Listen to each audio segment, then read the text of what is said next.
Child labour করানোর জন্য আবার করছে ওই লয়ার আবার ব্যাক করছে লর্ডশিপ আবার সরকারি কৌশলী মামলাটা শুরু করছে।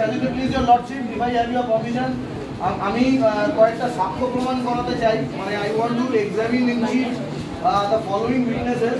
এরা এই মামলার সাথে জড়িয়ে আছে। মামলাটা গোড়া থেকে যদি সহজ করে বলি, এই বাচ্চা মেয়েটা একটা অভাবী বাড়ির মেয়ে।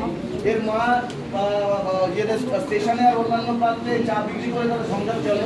তো এই চাপটা সে ঘাড়ের মধ্যে নিতে না পেরে এর মা একে এক অবস্থাতে মানে ওনার কাছে ভিডিও চলে গেছে খুব অল্প টাকাতে।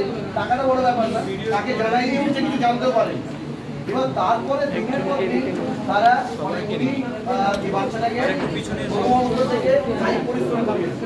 এবার আপনার সামনেই তাকে বলতে বলবো, তুমি একটু নিজের বাসায় যখন থেকে তোমাকে এই বাড়িতে তুমি গেছিলে, তোমাকে কি কি কাজ করতে বলা হয়েছিল, খাবার দাওয়া কিছু দেওয়া হয়েছিল কিনা বলো?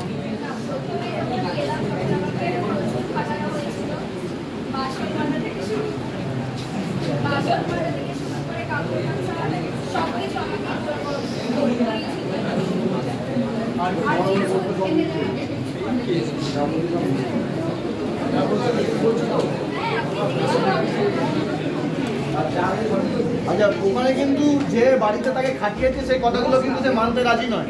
সে বলছে যা যা বলা হয়েছে সব মিথ্যে। আচ্ছা, এটা তার মতো কথা গেল। এবারে মাই লর্ড, এর বাইরে একজন ছোট্ট জিনিস যেটা বোঝাবার আছে, সেটা হচ্ছে যে আমি এই দুজন এনজিও যারা এই বাচ্চাটিকে এনার বাড়িতে প্রচণ্ড রকমের খাটনির মধ্যে দিয়ে ঘর ঝাড়ু আর কায়িক পরিশ্রম আর ম্যানুয়াল লেবার যেগুলো হয়, অল অফ দেম বেসিক্যালি হওয়া, এবং তারা কি দেখেছে এবং তারা কি শুনে মানে তাকে দেখে কি করতে পেরেছে সেটা তাদের মধ্যেই যদি আপনি শুনতে যান।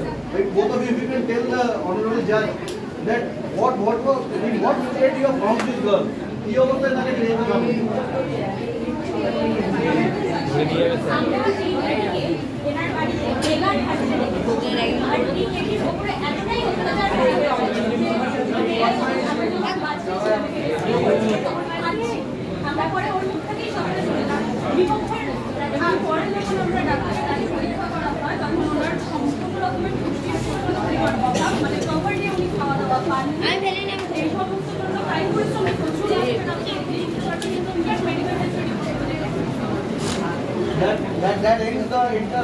আপনি এবার ব্যাপারটা বুঝে দেখুন, আমাদের দেশে এরকম অবস্থা যে এনাকে যদি তাকে আপনি দেখবেন যে ইনি একদম পুরোপুরি সক্ষম একটা মানুষ, খালি একটা টাকা আছে এবং টাকার জন্য একটা প্রচন্ড অবস্থা একটা মানুষ সমাজ থেকে রাত অব্দি নিজের কাজ নিজে করেন না, এবং সেই কাজগুলো কায়িক পরিশ্রম অন্য মানুষ নিজেই করাতে চান। এখানে দিয়ে ঘর ঝাড়া, ঘর ঝাড়ু দেওয়া, বাসন মাজা, কাপড় কাচা, সব ধরনের কাজ নিজেই করে।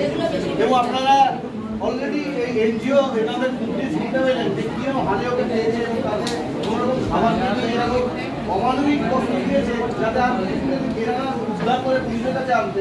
আর তারা যদি ইনভেস্টিগেশন করে কাজ না পাই করতে পারে তাহলে মেয়েটি হয়তো প্রাণটাই ফেরত পাওয়া যেত।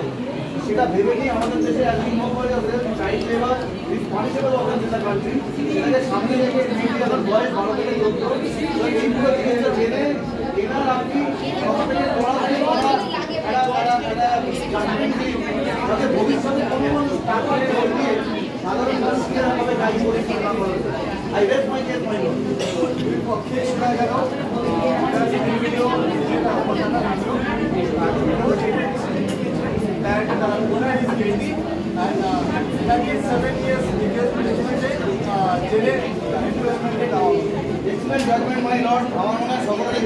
ভালোই লাগবে।